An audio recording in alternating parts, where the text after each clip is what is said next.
जिसमें चार लोग देखें उसमें रुचि हो सकती है, जिसमें प्रिया प्रीतम देखें उसमें एकांतिक रुचि होना है बड़ी विशेष कृपा की बात। इसीलिए करे कृपा दृष्टि दासे हरि हरि कदा श्यान मई तयो। इस दास पर कभी ऐसी कृपा दृष्टि करो हे हरि, हे प्रभु, हे प्रियाजू, कि आपकी दासता की रुचि हो जाए, बस और कुछ नहीं, आपकी दासता की रुचि हो जाए।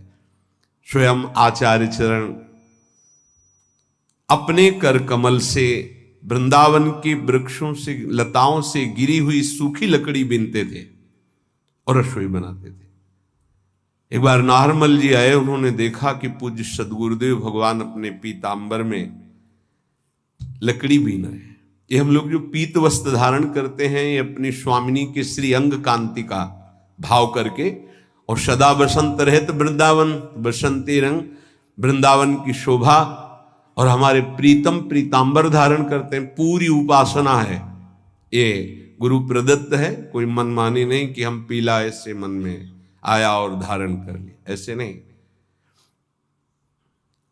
नाहरमल जी ने देखा कि पूज्य आचार्य चरण अपने पीतांबर में लकड़ी से, लगा मेरे गुरुदेव बहुत धनी मानी। उन्होंने कहा जय जय आप रहने दो ना, ये वो हम धीमर को बोल देंगे, वो बीन करके ढेर सारी लकड़ियां जमा कर देगा। आप महाप्रभु ने कहा होश में हो आप, क्या बोल गए? महाप्रभु के हृदय में दुख पहुंचा इस बात से।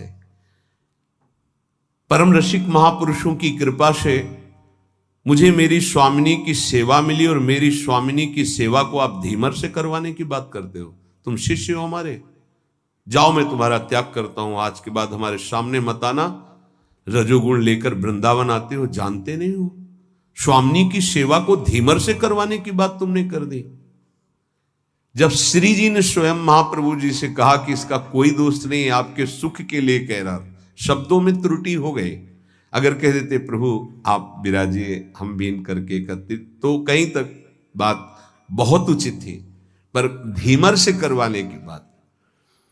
जब हरिराम व्यास जी आए, महाप्रभु उस समय बटलोई चढ़ाई हुई थी श्री जी की रसोई मनिया करने के लिए।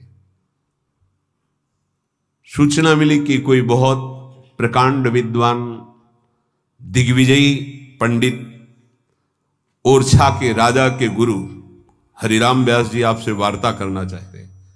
पहले को आगे महाप्रभु ने बटलोई उतार के रख दी। कहा कि हम प्रश्न तो बाद में करेंगे, पर प्रभु आपने बटलोई क्यों उतार दी? बोले आपसे बात करनी है ना।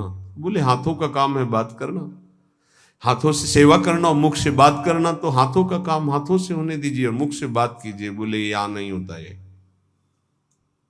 यहां नहीं होता, ये व्यवहार नहीं है, ये प्रेमोपासना है। और तत्काल एक पद की रचना जो श्रीमद चतुरासी जी में, यह जो एक मन बहुत ठौर करी। जरा विचार कीजिएगा किस कोटि का भाव है कि हम मुख से बोल भी नहीं सकते। उस समय जिस समय हम श्री जी की रसोई, तो उसी में पूरा ध्यान मेरी प्रियाजू पाएंगी। हम उस भाव में डूबे हुए, हम तुमसे बात करते हुए ऐसे कि रसोई चढ़ी हुई है तुझसे बात नहीं, सेवा में नहीं, हमारी प्रियाजू पाएंगे। हम भाव में भर कर डूबे हुए। श्रीपाद कह रहे ऐसा कब हम पर कृपा होगी।